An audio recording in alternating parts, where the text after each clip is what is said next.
Messieurs les vice-présidents du Conseil général du Calvados, messieurs les conseillers régionaux et généraux, mesdames, messieurs les présidents, mesdames et messieurs les directeurs, permettez-moi de vous accueillir pour cette Assemblée générale. Pour moi, c'est la 10e, et je remercie l'ensemble du Conseil d'administration pour l'élection qui vient de se produire et qui m'ont reconduit à la présidence de la SAFER de Basse-Normandie avec une élection pour mes vice-présidents comme pour moi-même, sans défaillance.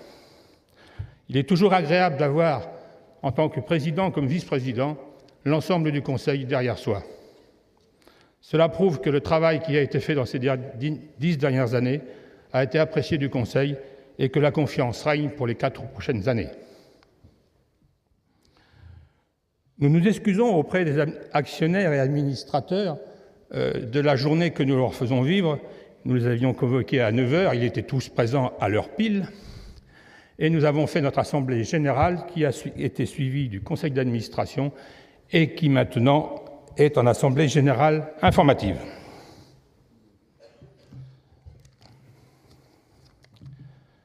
La SAFER. Les missions de la SAFER, nous les connaissons tous, et je pense qu'il est inutile de les rappeler. Et après tout, si, rappelons-les. Installation des jeunes agriculteurs, transmission des exploitations agricoles, acquérir le foncier pour des projets des collectivités, pour les voies commerciales, les voies d'activité, les voies de l'habitat. Il nous faut aussi accompagner l'environnement. Il nous faut, et c'était notre première mission depuis 50 ans que les SAFER sont créées, faire l'observation foncière des régions. C'est ce que nous faisons. Aujourd'hui, nous allons, lors de cette Assemblée générale, parler des problèmes de l'environnement et plus spécifiquement du développement durable. Nous aurons en filigrane la consommation passive des terres agricoles. Nous connaissons tous la consommation active des terres agricoles. Ce sont ces terres qui quittent la production au service de l'industrie, de zones commerciales, de l'habitat, des routes et de tout ce qui fait l'aménagement de nos collectivités.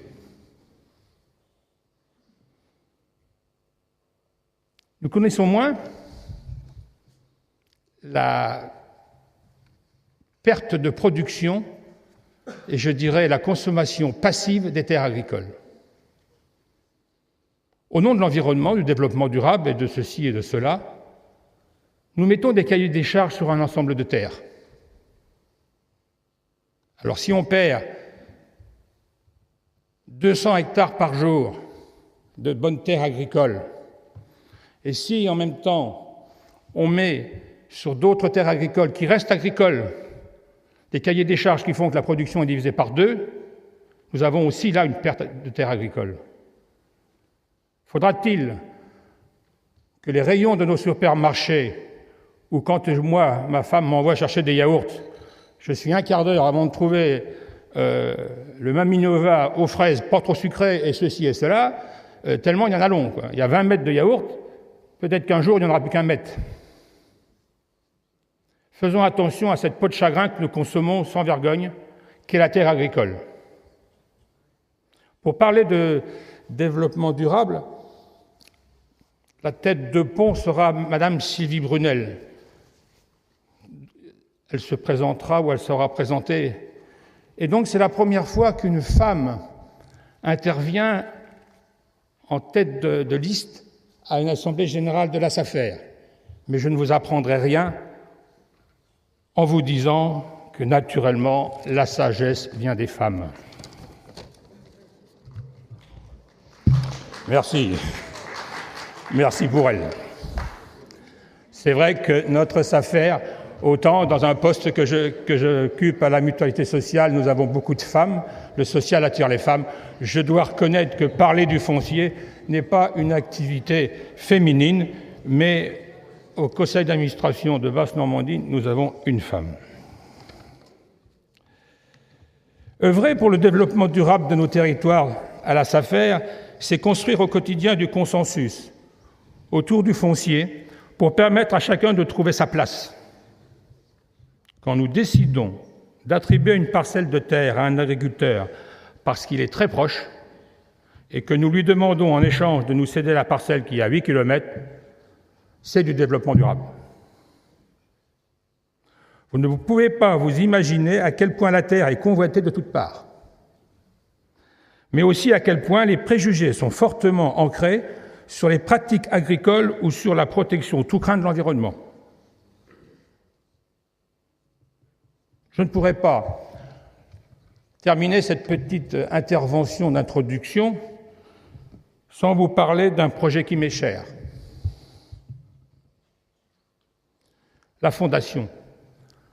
Cela fait maintenant 1 an, ou plus d'1 an même, que nous avons réfléchi à une fondation pour rapprocher les liens entre le monde urbain et le monde agricole.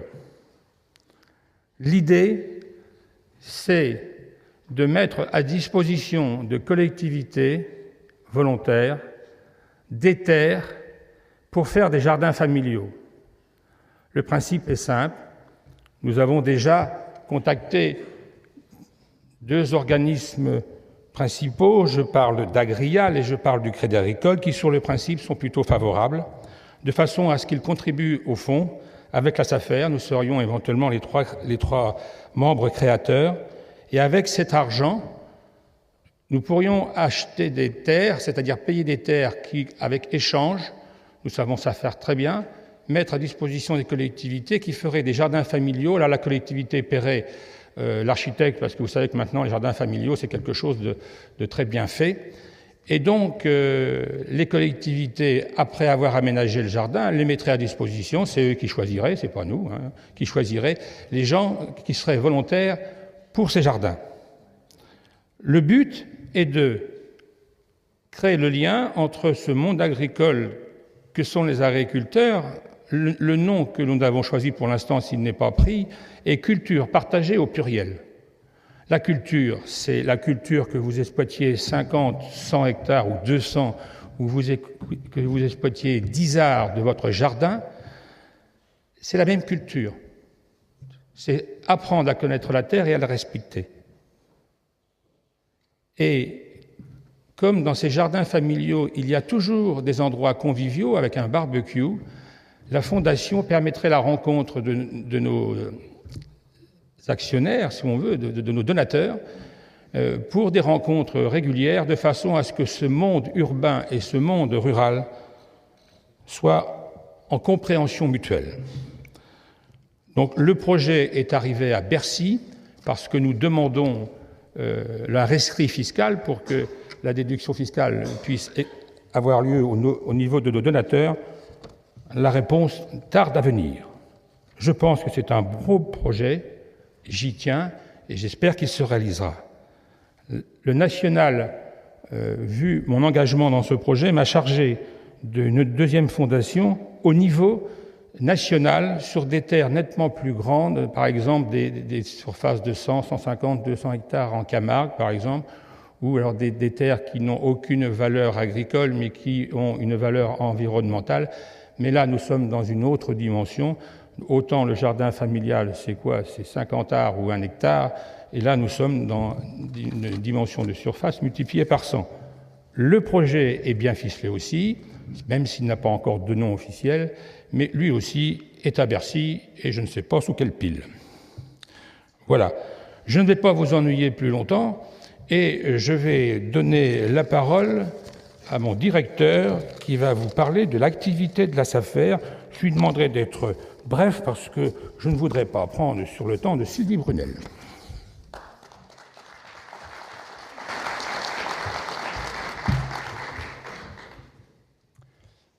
Bien. Mesdames, Messieurs, bonjour. Donc, je vais essayer d'être effectivement le plus bref possible puisque mon président est très éloquent sur les sujets dont il vient de vous parler. Et le développement durable est effectivement un sujet qui nous passionne tous et qui nous intéresse tous.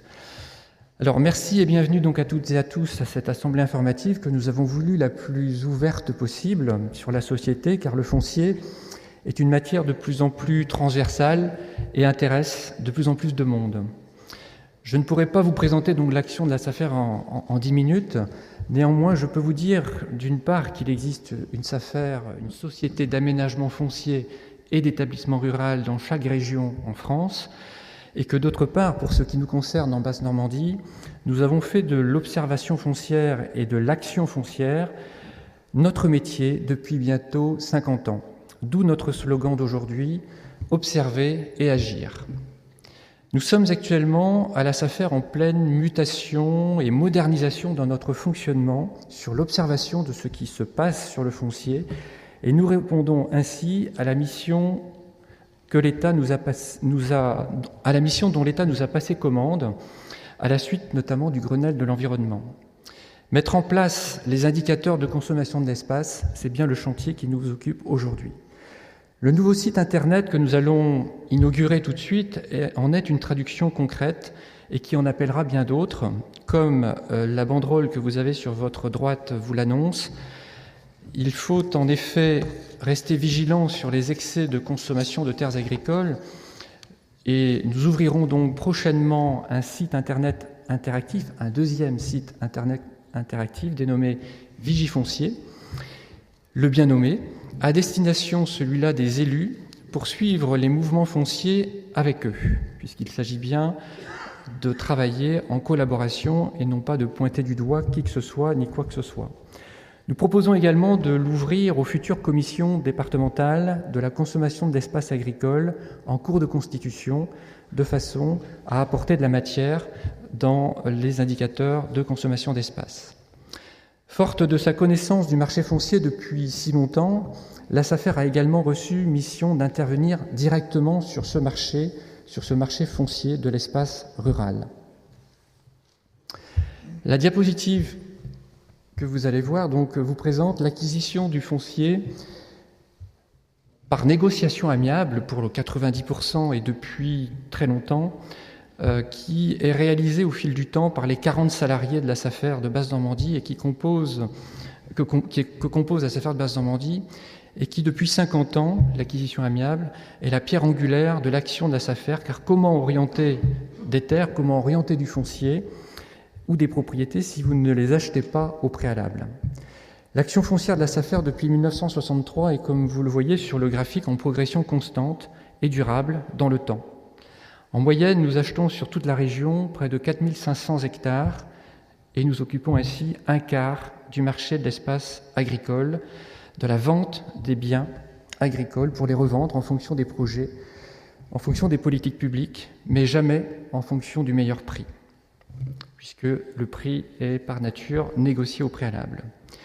Depuis sa création, la SAFER a ainsi orienté la propriété agricole et rurale pour plus de 200 000 hectares, soit l'équivalent de la moitié de la SAU du département du Calvados. Son stock, qui apparaît en jaune sur le graphique, a atteint des niveaux historiques dans les années 80 et plus récemment en 2005. C'est effectivement une responsabilité importante que d'orienter du foncier, car des milliers de personnes ont été, depuis la création des SAFER, ont été satisfaites, mais aussi plusieurs autres milliers, non plus, beaucoup plus nombreux ceux-là, être contentés. Et c'est ce qui explique sans doute un peu l'image parfois austère de la SAFER dans son fonctionnement, qui n'est pas toujours connu, qui n'est pas toujours accepté et qui n'est pas non plus toujours compris. Pourtant, la SAFER s'appuie pour décider sur toute une chaîne d'informations qui lui sont remontées du terrain par des responsables agricoles ou des élus et qui sont nombreux dans cette salle et que nous remercions auparavant, que nous remercions également pour leur travail réalisé depuis quasiment la création également des SAFER. L'objectif de la SAFER est donc d'observer, on vient de le dire, mais c'est également d'agir et donc d'accompagner le foncier sur les politiques publiques qui constituent autant de branches d'activité de la SAFER. Alors en résumé, l'activité 2010, puisque nous sommes sur une assemblée générale informative de la SAFER, au-delà de l'observation, repose donc sur la protection et le fait de dynamiser l'agriculture, vecteur d'emploi, et toutes les formes d'agriculture, y compris les agricultures appelées des agricultures de niche, agriculture biologique, etc. Je ne cite pas à chaque fois les chiffres, vous les voyez apparaître au niveau des rétrocessions et nombre d'hectares qu'ils représentent. Il s'agit aussi de compenser les prélèvements de surface des agriculteurs qui perdent des hectares pour des projets raisonnablement consommateurs d'espace, on peut l'espérer. Il s'agit également d'installer des jeunes agriculteurs, de transmettre des entreprises agricoles et d'utiliser donc tous les outils qui sont à disposition de la SAFER pour y parvenir. Agrandir et provoquer des échanges fonciers, c'est également du développement durable agricole que d'essayer de raccourcir les distances entre les sièges d'exploitation, par exemple, et les terrains exploités. Installer et accompagner le développement de haras. Il faut également les citer, les haras professionnels normands, qui est un fleuron dans notre région Basse-Normandie. 2010 a été également une activité qui a permis de développer la vitalité des territoires bas-normands en maîtrisant du foncier, jusqu'à que nous faisons donc pour constituer des stocks depuis 10 à 15 ans. Et en 2010, nous avons à nouveau augmenté ces stocks de façon à ce que, quand un projet collectif apparaît, son ressenti pour l'agriculture soit le plus indolore possible.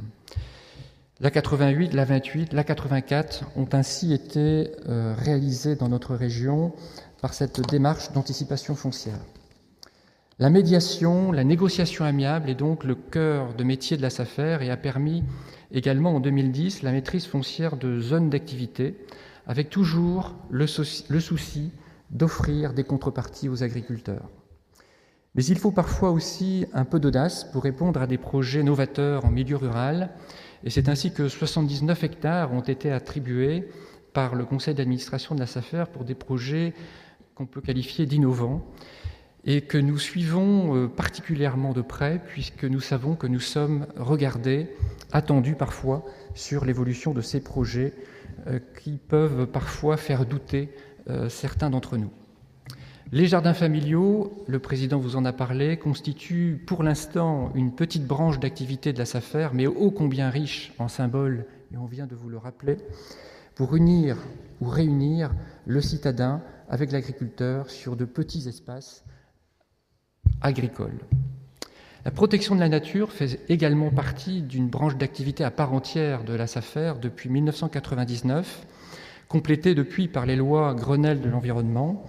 C'est un sujet qui parfois est épineux, complexe, qui nécessite du temps, puisque pour réunir et rapprocher les points de vue, la notion de temps est une notion indispensable, et nous nous y attelons, notamment dans ce département, avec la ville de Caen, pour la protection de la qualité de la ressource en eau et de la quantité de la ressource en eau.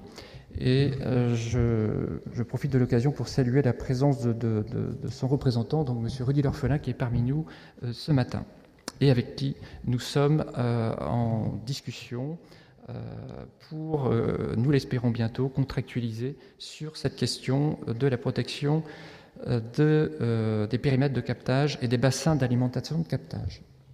Pour ne pas trop empiéter sur notre programme, je vous invite à noter tout de suite la nouvelle adresse du nouveau site internet de la SAFER, dont j'ai dit que tout à l'heure nous nous adressons au grand public.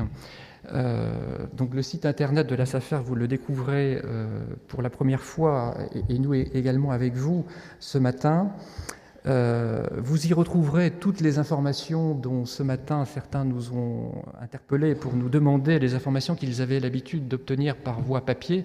Mais le développement durable, c'est également dématérialisé, c'est également transmettre de l'information par les moyens modernes, et celui-ci en est un.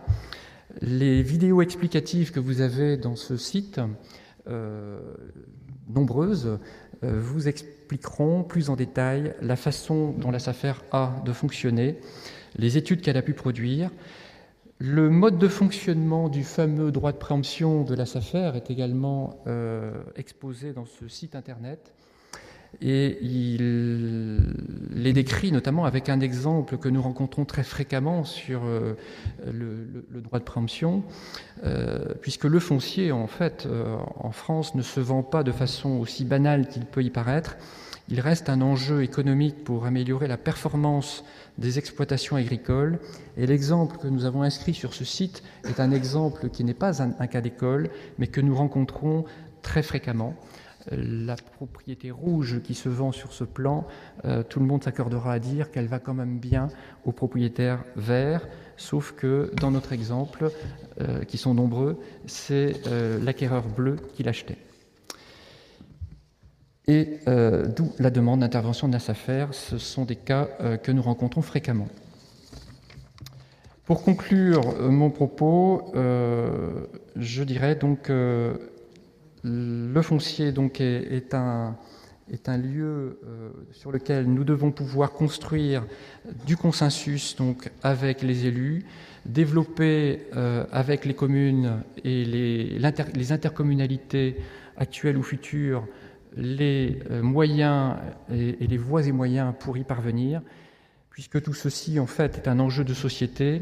L'environnement, la biodiversité prend une place de plus en plus marquée. L'enjeu pour la SAFER, c'est faire le pari de trouver ces terrains d'entente dans son rôle de médiateur qu'elle a et qu'elle souhaite toujours avoir pour les prochaines 50 années, puisque la SAFER, je vous le rappelle, a bientôt 50 ans au niveau de la Basse-Normandie, mais a été créée pour 99 ans. Donc je conclurai sur ce message d'espoir et d'ouverture pour l'avenir, en souhaitant longue mission à la SAFER et aux salariés et aux élus qui composent son conseil d'administration pour œuvrer encore longtemps sur les volets fonciers des politiques publiques qui touchent au foncier. Je vous remercie et je suis désolé d'avoir été un peu loin. Merci.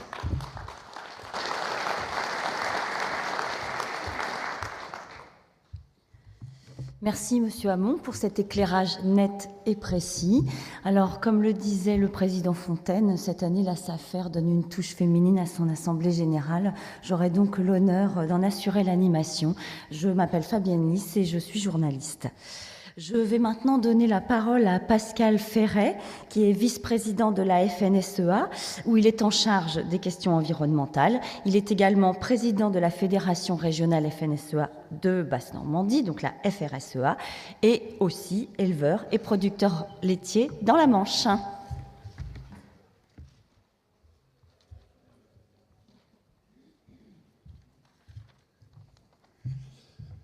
Merci, Madame, de cette présentation. Bonjour à toutes et à tous, Monsieur le Président, Mesdames et Messieurs les élus, Mesdames et Messieurs les responsables professionnels et l'ensemble des acteurs donc à cette journée. J'avais eu peur que vous oubliez l'essentiel. Vous avez fini par où j'aurais préféré qu'on commence. C'est effectivement, je suis agriculteur avec mon épouse sur un territoire éminemment sensible qui est celui du parc des Marais du Cotentin. J'en profite pour saluer sa directrice que j'ai croisée il y a quelques instants. Vous m'avez demandé, Monsieur le Président, à ce que je puisse intervenir concernant effectivement vos travaux d'Assemblée générale sur un terme parfaitement choisi, le développement durable. Permettez-moi tout d'abord de rappeler ce qu'est ou la définition du développement durable, qui a été définie en 1992 dans un sommet célèbre, reconnu par tous, qui est le sommet de Rio, où le triptyque du développement durable, l'économie, le social, l'environnemental, ont été étroitement associés, même si, et je le regrette trop souvent, ils sont dissociés. Ce thème du développement durable de nos territoires passe effectivement par un certain nombre de points qui doivent être évoqués, dans lesquels les outils, dont la SAFER, peuvent être ou sont déjà des instruments indissociables à cette vie.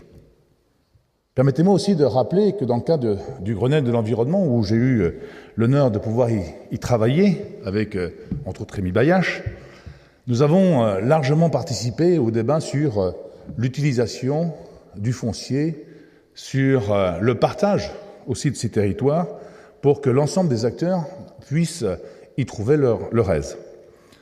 Et la chose n'est pas aisée. Elle n'est pas aisée pour au moins deux raisons.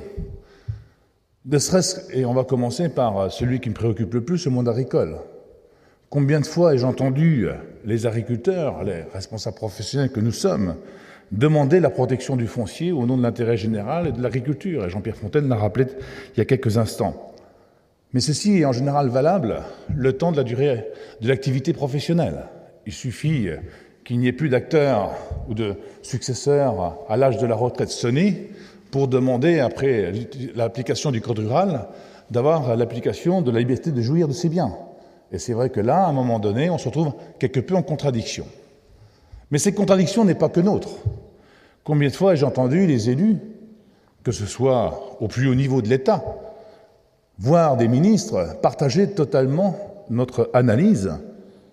Faut-il encore qu'une loi s'y intéresse? Et je rappelle, depuis que nous demandons à ce que nous puissions protéger le foncier, et non pas le mettre sous cloche, 3 lois sont passées entre la loi des territoires ruraux, les lois différentes de l'agriculture ou de sa modernisation, ainsi que les lois Grenelle 1 et Grenelle 2.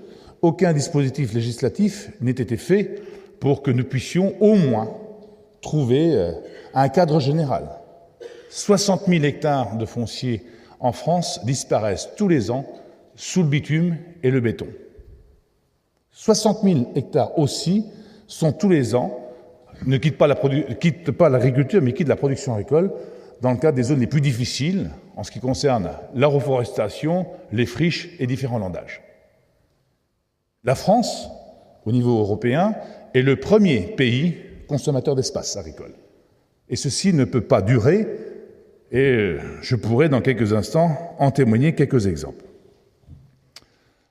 Le regret que nous pouvons formuler, à défaut que le législatif puisse le faire, faut-il encore que, dans ce cadre, les acteurs prennent en main ces destinées territoriales et nous puissions, avec le monde politique, le monde associatif et environnemental, le monde de la production agricole, trouver les outils ou, à défaut, les créer pour que nous puissions effectivement avoir un territoire et un espace partagé entre le monde agricole que nous revendiquons, mais aussi des activités autres dans le tertiaire, l'urbanisme, etc. Et je me permets à ce point de mon intervention de faire une petite digression. Le sujet que nous avons à porter à l'état actuel des choses, est-ce que le foncier agricole en France est suffisamment cher? Quand il s'agit d'agriculture, que oui, même s'il est 5 à 6 fois moins onéreux d'acheter du foncier en France par rapport à nos collègues du nord de l'Europe. Et il n'est pas suffisamment cher pour être dissuasif en termes d'acquisition foncière pour l'urbanisme. Ce qui poserait là aussi d'autres problèmes. Dans d'autres missions que j'occupe au nom du monde agricole, combien de fois ai-je entendu parler des organismes sociaux s'inquiéter du surenchérissement du foncier et de voir que les logements sociaux, entre autres, soit sont construits en moins grande dimension, soit sont éloignés des zones urbaines ou urbanisées pour des raisons de coût. Et sur la région caennaise auquel nous sommes aujourd'hui, les élus en savent quelque chose. Ça veut dire que là aussi, il faut que nous puissions trouver cet accord. Enfin, au nom des petites turpitudes ou subtilités politiques, comment ne pas citer dans mon propos les destinations ou usages autres, et je pense plus particulièrement, suite au Grenelle, au dossier éolien et photovoltaïque, où aujourd'hui, si nous n'y prenons pas garde, il sera plus intéressant pour un propriétaire de construire des dizaines d'hectares de panneaux photovoltaïques au sol, plutôt que d'en faire une production agricole alimentaire. Ceci a été largement révélé, largement dénoncé, mais pas corrigé. Encore une fois, la France pourrait briller par ses espaces de gourmandise. Enfin, puis dernier point, c'est l'exigence réglementaire, législative, environnementaliste, aujourd'hui, qui est en train de mettre en place, sous cloche ou sous protection renforcée, des territoires importants de notre agriculture. Je pense entre autres à la dernière nouveauté, au SCAP, aux aires protégées, loi Grenelle, mais aussi aux autres sites d'intérêt communautaire, les IEF, etc., etc. Je vous en fais grâce, la liste est longue. Alors comment faire aujourd'hui pour créer cette dynamique qui permette à l'activité agricole de vivre décemment et de permettre aux élus d'avoir des projets pour faire vivre leur territoire? Je vous donnerai un dernier chiffre. 3 millions de Franciliens vont rejoindre l'Ouest français dans les 10 ans à venir. Ces Franciliens qui vont nous rejoindre sont des jeunes qui, il y a 30 ans, ont quitté ces territoires pour aller vivre en ville, à Paris, amener des bras et de la richesse, et vont revenir vivre finir leur vie professionnelle ou tout simplement vivre leur retraite sur nos territoires. Et notre territoire est extrêmement prisé. Pourquoi? Proximité de la région parisienne, des axes routiers intéressants, axe ferroviaire, monsieur le vice-président du conseil régional, laissant un peu à désirer, mais il existe. Il suffit que de le moderniser, quitte à passer par le Havre, pour que nous puissions avoir un accès Cherbourg-Paris digne de Napoléon III, c'est-à-dire boucler le tout en moins de 3 heures. Mais au-delà de ce clin d'œil, c'est aussi des surfaces importantes en bordure littorale qui vont être prisées et éventuellement en concurrence avec le monde agricole. Quels sont les outils qui peuvent nous aider à construire ce développement durable de nos territoires? Bien sûr, les SAFER, mais j'en ajouterai d'autres. L'EPF, l'établissement public foncier. On peut y ajouter le conservateur du littoral sur un centre de territoire, et des territoires lacustres, pardon, sur un centre de territoire peuvent intervenir. Mais ils doivent intervenir de façon complémentaire, et non pas concurrents. L'établissement public foncier, par exemple, et nous en parlions avec François Dufour il y a quelques instants, a toute sa dimension, toute sa place, entre autres pour conquérir les friches industrielles, les endroits où, effectivement, la SAFER n'est pas ni dans son habilitation, ni dans ses compétences d'aller les rechercher. Et ces complémentarités qui existent déjà, ne serait-ce que par la participation des uns aux autres dans les conseils d'administration, doivent aller plus loin. Et autorisez-moi dès maintenant à faire une proposition.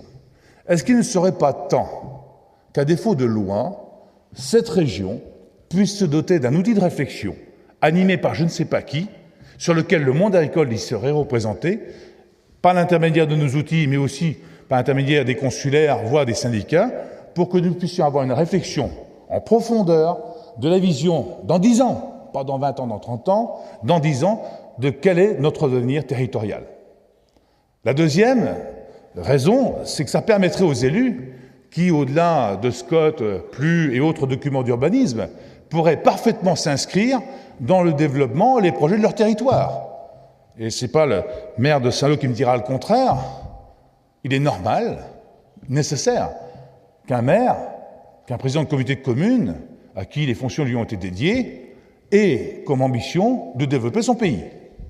Ceci doit se faire, effectivement, en harmonie avec le monde agricole. Enfin, en ce qui concerne les attributs dédiés, entre autres, au conservatoire, s'ils ont effectivement une utilité reconnue par tous et reconnue par nous, faut-il aussi que les outils fédérés par le Code rural puissent y être appliqués. Je pense, entre autres, si on ne peut pas avoir le bail rural, le bail de fermage, qu'on puisse avoir des conventions qui s'y rapprochent. Et je le dis très, très simplement, j'ai vu il y a quelques jours un projet dans notre département qui est la Manche, qui m'a quelque peu indisposé, sur des terres appartenant à une autorité publique, commençait à intervenir dans l'utilisation de son foncier en y mettant des critères ratios en ce qui concerne les animaux, voire d'utilisation de l'espace entre la mixité cheval et bovin. Je dis stop, on va trop loin. Si c'est ça effectivement, à ce qu'une collectivité publique puisse, en étant propriétaire, commencer à mettre comme injonction sur l'utilisation du monde agricole, je ne peux pas être d'accord. Enfin, et en conclusion, autorisez-moi à caresser un espoir. C'est quelle que soit la solution qui sera trouvée, avec les outils qui seront en face, nous pourrons construire ce développement de nos territoires de façon durable que si effectivement l'ensemble des acteurs et des parties prenantes y sont respectés. La deuxième, le monde agricole ne peut pas être la variable d'ajustement. Et je prends toujours l'exemple de la protection de l'eau. Comment se fait-il que dans cette belle région, la région caennaise, on mette 7 à 8 fois moins d'argent pour indemniser un agriculteur sur la protection de la richesse en eau du bassin aquifère de la zone caennaise, qu'on n'hésite pas à mettre des milliers d'euros pour accroître la zone de chalandise sur ce territoire. Je n'ai rien contre les géants, y compris du nord de l'Europe, de la distribution. Encore faut-il qu'à un moment donné, le monde agricole puisse aussi être traité de façon équitable. Si effectivement, demain, le monde de la consommation doit se nourrir de produits à pas cher, encore faut-il, et comme le disait Jean-Pierre Fontaine, que le monde agricole puisse continuer à produire dans des conditions satisfaisantes des produits en quantité suffisante, dans une agriculture plurielle et avec des volumes suffisants. Donc je caresse cet espoir, mon cher Président, c'est que, dans le cadre de cette Assemblée générale, nous puissions construire ce triptyque, cette fois-ci reposant sur le foncier avec des partenaires, et le développement durable de notre région, à mon avis, peut être préservé, faut-il encore, que la volonté des uns et des autres puisse être mise en avant. Je vous remercie.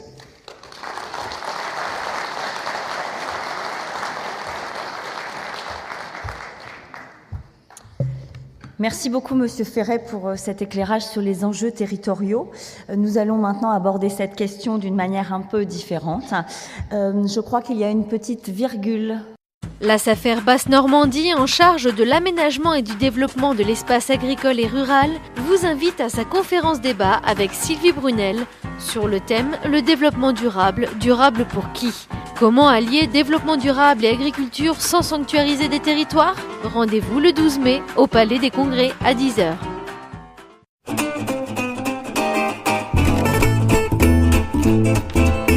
L'agriculture occupe en Basse-Normandie, comme dans beaucoup de régions en France, une bonne partie du territoire.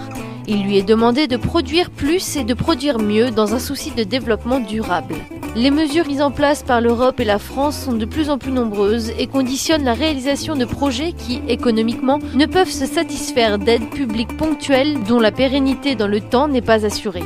Ne va-t-on pas parfois un peu trop loin au risque de sanctuariser des territoires entiers ? Mais finalement, agriculture et environnement sont-ils bien compatibles ? C'est ce que nous avons voulu savoir en descendant dans la rue. Pourquoi pas ?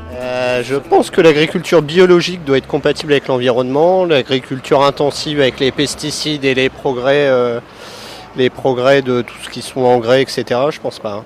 Ah oui, j'en suis sûre. Mais bien sûr. Bah, tout à fait, oui. Pas toujours avec les pesticides et tout ça, mais je pense que ça se fait de plus en plus.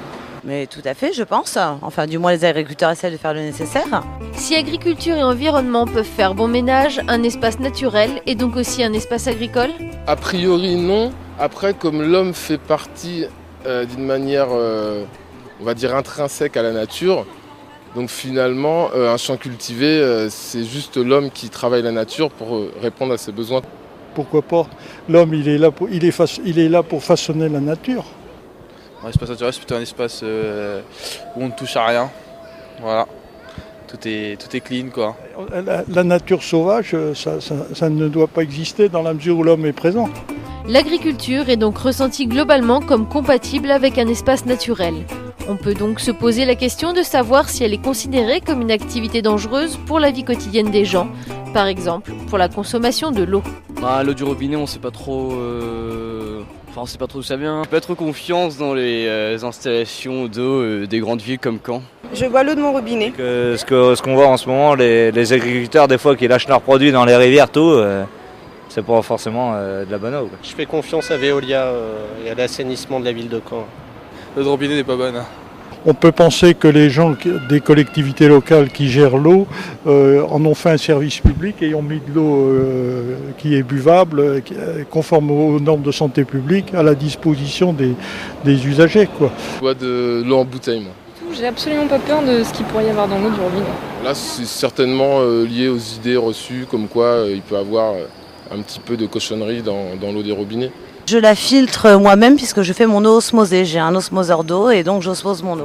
Idée reçue, pas de peur avérée de l'eau du robinet ou choix différents dans la consommation de l'eau. Il ne semble pas y avoir de crainte majeure sur la qualité de l'eau. En revanche, les pouvoirs publics ont effectivement une responsabilité à assumer pour maintenir ce climat de confiance. Alors le principe de précaution guidé par les mesures réglementaires de développement durable ne sont-elles pas trop strictes pour les agriculteurs qui les vivent au quotidien ?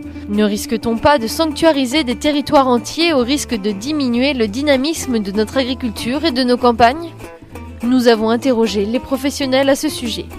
Les agriculteurs ont fait de plus en plus d'efforts pour l'environnement. Il ne faut pas que l'environnement prenne le pas sur l'agriculture. Forcément, on parle du bio à tout va. Mais je pense que l'agriculture raisonnée est quand même quelque chose de très important. Ce qui est le plus gros problème, c'est l'avenir. C'est-à-dire, c'est ce qu'il y a dans les tuyaux aujourd'hui et qui vont sortir, je dirais, dans l'année 2011, 2012, 2013. Des fois, on va nous retirer des terres agricoles pour mettre dans un certain domaine. Et au bout de quelques années, on s'aperçoit que ces terrains-là sont dirigés pour faire autre chose. Donc au tout départ, on est d'accord.